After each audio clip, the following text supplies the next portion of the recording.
Hi hello welcome to post 360. నేను మీ మురళీ రాపల్లి. కిరాక్ ఆర్పి ఈ person గురించి మీ అందరికీ తెలుసు.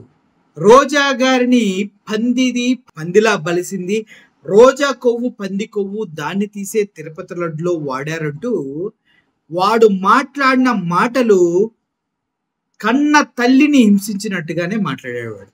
ఎందుకంటే ఆర్పి అనే యదవనాయాలుగాడు ఒక నెల్లూరు పెద్దారెడ్డి చేపల పులుసు అనే ఒక కంపెనీ పెట్టుకుంటే దాని ఓపెనింగ్కి వెళ్ళి ఆశీర్వదించొచ్చినటువంటి తల్లి లాంటి మనసు కలిగినటువంటి రోజా గారిని అంత హీనంగా తిట్టాడంటే ఈడి ఎంత దగుల్బాజీ ఎదవో ఒకసారి మీరు ఆలోచించండి.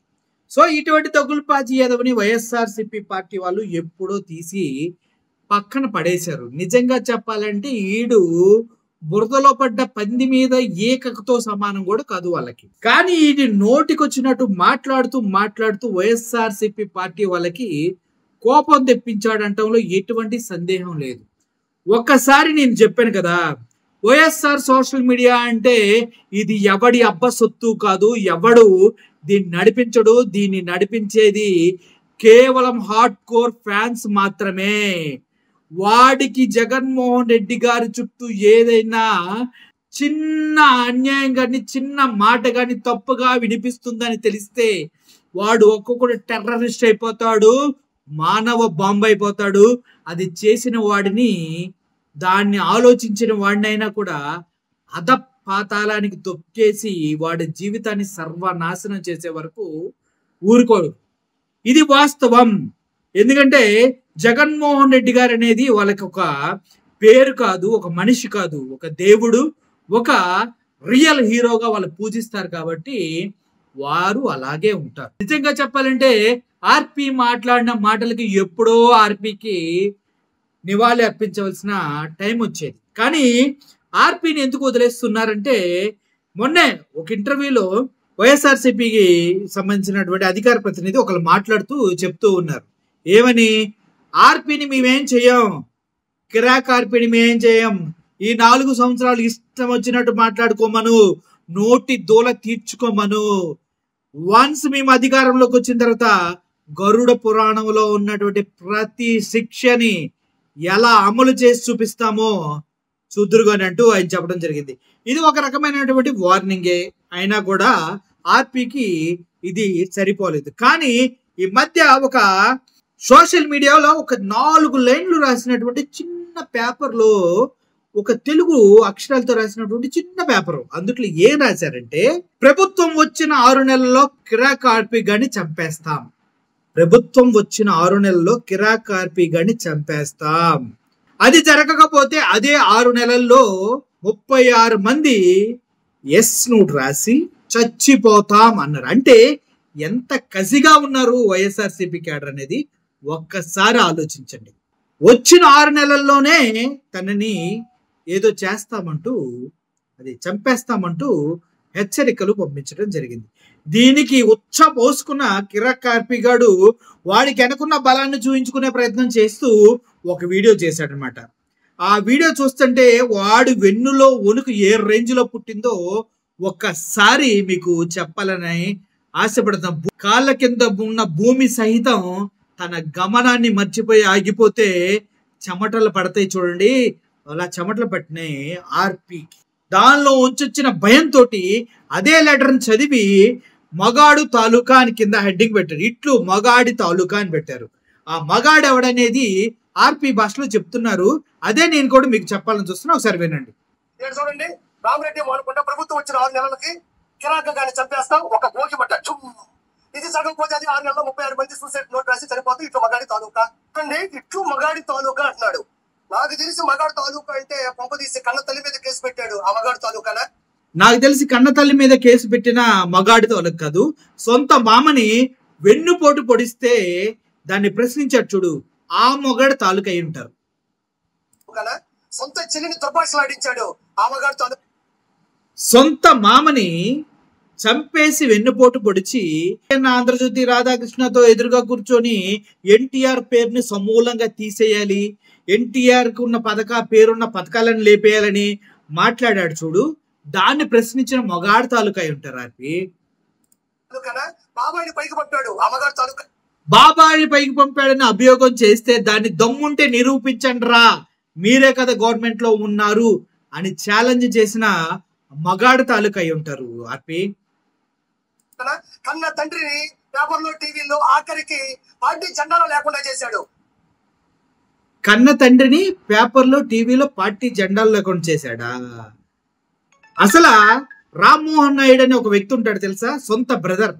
ఆ బ్రదర్ ని గొలుసులు కట్టేసి పిచ్చోడిని చేసి మూల కూర్చోబెట్టి నానా హింసలు పెట్టాడు చూడు, ఆ వ్యక్తిని ప్రశ్నించిన తాలూకు అయి ఉంటారు.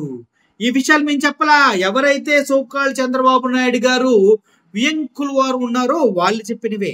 అర్థమైందా? సొంత తమ్ముడిని పిచ్చోడిని చేసి గొలుసులతో కట్టేసి ఒక రూమ్ లో బంధించినటువంటి చేతకాని ఒక నాయకుడు ని ప్రశ్నించిన వారి తాలూకా అయి ఉంటారు మగాడి తాలూకా అంటే. ఆ మగాడి తాలూకానా? ప్రశ్నిస్తే పాతేస్తాడు, ఎదిరిస్తే వేసేస్తాడు. ప్రశ్నిస్తే పాతేస్తాడు, ఎదురిస్తే వేసేస్తాడు అని చెప్తున్నావు కదా? కాదు, ప్రశ్నించడానికి పార్టీ పెట్టానని చెప్పి అమ్ముడు పోయిన పవన్ కళ్యాణ్ ని ప్రశ్నించిన తాలూకా అయి ఉంటారు. ఎదిరిస్తే పాతేస్తామంటే ఎదురు మాట్లాడిన సోషల్ మీడియాకి, నిజాలు చెప్పిన సోషల్ మీడియాని కేసులు పెట్టి వేధిస్తుంటే ఎదురు నిలబడి పోరాడి వారిని బయటికి తెచ్చుకున్న మగాడి తాలూకా అయి ఉంటారు ఆపి. ఆ మగాడి తాలూకానా? అసెంబ్లీలో పట్టుమని 11 నిమిషాలు నిలబడలేడు. అసెంబ్లీలో ప్రతిపక్ష హోదా ఇవ్వాలంటే భయపడి ఉచ్చపోసుకొని జగన్మోహన్ రెడ్డి ప్రతిపక్ష హోదా ఇవ్వకుండా అదెక్కడో ఉంది, 10% సీట్లు రావాలి అని సోది కబుర్లు చెప్పి అది ఎక్కడ రాసింది, ఏ రాజ్యాంగంలో రాసింది, ఎక్కడుందని ఇప్పటి వరకు ఏ న్యాయశాస్త్రంలో రాసిందని చెప్పలేని చేతకాని వాళ్ళని చెప్పుతో కొట్టినట్టు బయట ప్రెస్ మీట్ పెట్టి మాట్లాడి ప్రభుత్వాన్ని కడిగేస్తే, అసెంబ్లీలో మీరు మాట్లాడితే 10,000 మంది చూస్తే, బయట జగన్మోహన్ రెడ్డి ప్రెస్ మీట్ పెడితే లక్షల్లో చూస్తున్నారు చూడు, ఆ మగాడి తాలూకా అయి ఉంటది ఆర్పి. ఆ మగాడి తాలూకానా? తీర్పించాడు. ఆ మగాడి తాలూకానా? మనిషి పోయి బాధలో ఉంటే చిక్కటి చిరునవ్వుతో దర్శనమిస్తాడు. మనిషి పోయి బాధలో ఉంటే అక్కడ ఉన్న వారికి ఓదార్పునివ్వాలంటే ఎలా ఉండాలో తెలియని నీలాంటి తిక్కల నాయకుల గురించి మేము ఆలోచించవలసిన అవసరం లేదు ఆర్పి. ఆ మగాడి తాలూకానా? మీరు మగాడి తాలూకానా? ఇప్పుడు చెప్పారుగా ఎలాంటి లక్షణాలు మీ మగాడుకున్నాయో. నేను కూడా చెప్పాను కదా మగాడంటే ఎలా ఉంటాడో. ఇప్పుడు ఇంకో విషయం చెప్తా ఉండు. మొగాడంటే ఎలా ఉంటాడో తెలుసా? సింగిల్ గా పార్టీ పెడతాడు, సింగిల్ గా పోటీ చేస్తాడు, సింగిల్ గా 151 స్థానాలు గెలుచుకుంటాడు. ఆడు మగాడు. ఒక్కసారి కూడా ఒక్క అబద్ధం కూడా ఆడు మగాడు. ఇచ్చిన మేనిఫెస్టోలో 95% పైగా హామీలు నెరవేరుస్తారు. ఆడు మగాడు. ప్రజలకు ఒక్క అబద్ధం చెప్తే అధికారంలోకి వస్తా అని తెలిసి కూడా ఒక్క అబద్ధం చెప్పకుండా ప్రతిపక్షంలో అయినా కూర్చుంటాను కానీ నా క్యారెక్టర్ ను కోల్పోనని చెప్తాడు కదా, ఆడు మగాడు. ఇటువంటి క్యారెక్టర్లు ఉన్న వాడి గురించి అయితే మాట్లాడు, లేదంటే చెత్తనాయాల గురించి, పార్టీని దొబ్బేసిన వాళ్ళ గురించి, పక్క నుండి పథకాలను దొబ్బేసే వాళ్ళ గురించి మాట్లాడాలంటే మాత్రం ఆడు మగాడని చెప్తే మాత్రం ఒప్పుకోవడానికి ఇక్కడ ఎవడ సిద్ధంగా లేడు ఆర్పి. చెప్పు, ఏం చెప్తావు వింటాను. నేను నిజమైన మగాడి తాలూకా. నువ్వు మగాడంటేనే నిజమైనోడు, మళ్ళీ నువ్వు నిజం అంటున్నావు అంటేనే మాకు డౌట్ వస్తుంది. కానీ చెప్పు, ఆ మగాడి కూడా చూడాలనుకుంటున్నారా? చూయించు చూద్దాం. చూడండి, chief minister of Andhra Pradesh Shri Nara Chandrababu Naidu గారు. Chief minister of Andhra Pradesh Chandrababu Naidu గారు మొగోడని ఇప్పుడు నువ్వు చెప్తున్నావా? అదేంటది? ఇప్పుడు నువ్వు చెప్పకూడదే, ఇప్పుడు ఎలా చెప్తున్నావు? సరే, 74 సంవత్సరాల వయసులో కూడా ఆంధ్ర రాష్ట్ర అభివృద్ధి కోసం జింకపిల్ల పరిగెడుతున్నాడు. ఆంధ్ర రాష్ట్ర అభివృద్ధి కోసం జింకపిల్ల పరిగెడుతున్నాడు కానీ సూపర్ 6 హామీలు ఎందుకు ఇవ్వలేకపోతున్నాడన్నా?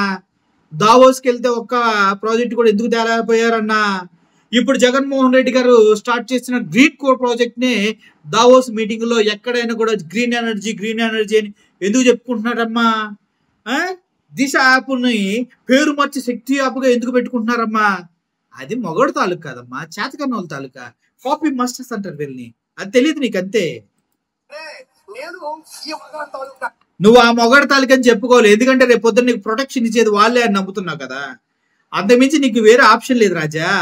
ఈ మొగడు తాలూకా నువ్వు వాళ్ళని ఇప్పుడు బడ్జెట్ చేస్తేనే రేపు పొద్దున ఏమన్నా ఆ లెటర్ లో రాసిన ప్రకారం ఏమైనా చేస్తే నీ ఫ్యామిలీకి నీకు తోడుంటారు, నీ పాపం బాధపడుతూ దాన్ని అలా చెప్తున్నావు అని మాకు అర్థం అవుతుందిలే అన్న.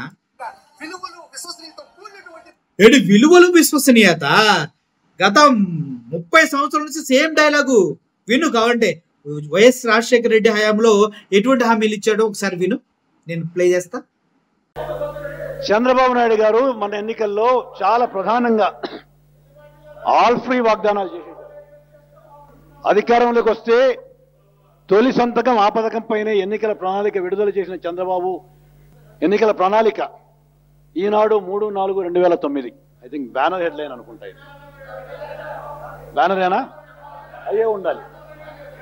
చంద్రబాబు నాయుడు గారి ఎన్నికల మేనిఫెస్టో ఈనాడులో బ్యానర్ లేకుండా ఎట్లా ఉంటుందని మేము అనుకోవాలి, బ్యానరే ఉంటుంది.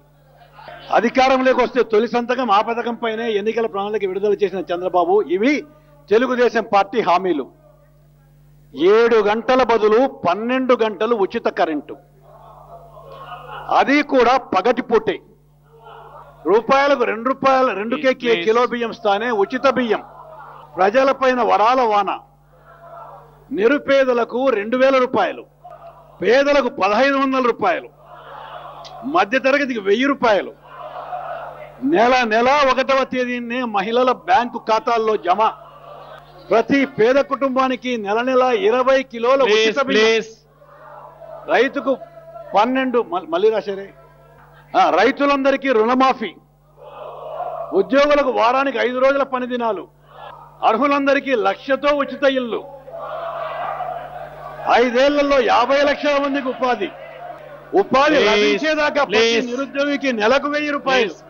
Maintain silence please. మహిళలకు ఉచిత గ్యాస్ కనెక్షన్, 150 సిలిండరు, ఉచిత రంగుల టీవీలు,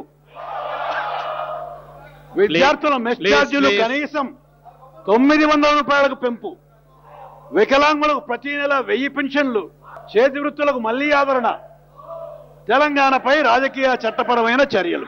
చూశారు కదా, అప్పుడు ఏ హామీలు ఉన్నాయో అదే హామీలు మళ్ళీ ఇప్పుడు ఉంటాయి. కాబట్టి చూసుకోండి. అదా మాట మీద నిలబడలేడు, ఇప్పటి వరకు ఒక్కటి కూడా హామీలు పూర్తి స్థాయిలో నెరవేర్చినోడు మొగాడు అంటారా మీ దేశంలో?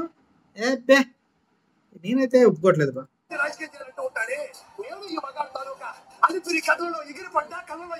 అలిపిరి ఘటన గురించి నీకు సరిగా తెలుసున్నట్లేదుగా. మాకు తెలుసులే ఏం జరిగిందో. మాత్రం భయం లేకుండా బయటకు వచ్చి రాజకీయం చేద్దామని తొడగొట్టి నిలబడ్డాడే. నేను ఈ మగాడి అసెంబ్లీలో 23 మంది శాసనసభ్యులు ఉండగా 22 మందిని సస్పెండ్ చేసిన ఒక్కడు అదనక సూటిగా ప్రశ్నించి జగన్మోహన్ రెడ్డిని ముచ్చపోయించాడే. నేను ఈ మగాడి జగన్మోహన్ రెడ్డి గారిని ముచ్చపోయించాడా అన్న? అట్లా పట్టుకోనా? ఓకే రైట్, మా తెలియదు ఆ విషయం, నువ్వు చెప్తేనే తెలిసింది. ఉచ్చబోసుకోవడం జగన్మోహన్ రెడ్డి గారికి రాదు కదా, మీరు వెళ్ళి ఉచ్చబోయిస్తారు ఆయనకి, అంతేనా? బాగోయించారన్న మొత్తానికి. అందుకే పాపం ఆయన ప్రెస్ మీట్ పెడితే ఆయన పోరుబాటు అంటే ఉచ్చ పోసుకుంటుంది. ఎవరు ఉచ్చ పోయించాడు కాదు, ఉచ్చ పోసుకుంటున్నారు వాళ్ళంతటి వాళ్ళ ప్యాంట్లు తట్టుకుంటున్నారు. సర్లే కానీ మల్లుపొదల్లో చిక్కుకున్న ప్రాంతాన్ని సైబరాబాద్ గా డెవలప్ చేసి కొన్ని కోట్ల మందికి జీవనాధారంగా నిలబడ్డాడే. నేను ఈ మగాడి తాలూకా ఒక్క మాటలో చెప్పాలంటే నువ్వు చేసిన తప్పుని సరిదిద్దుతావు, నువ్వు చేసినప్పుడు కొట్టి. అసలు హైటెక్ సిటీని సైబరాబాద్ ని ఎవరు కన్స్ట్రక్ట్ చేశారో నీకు తెలీదా? అందుకే చదువుకోవాలి, చదువుకొని రావాలా. హైటెక్ సిటీ శంకుస్థాపన ఎప్పుడు జరిగింది, ఎవరు పునాది రాయిలు వేశారు, దానికి ఏ పాలు ఏం చేశాడు అని తెలుసుకొని రావాలా.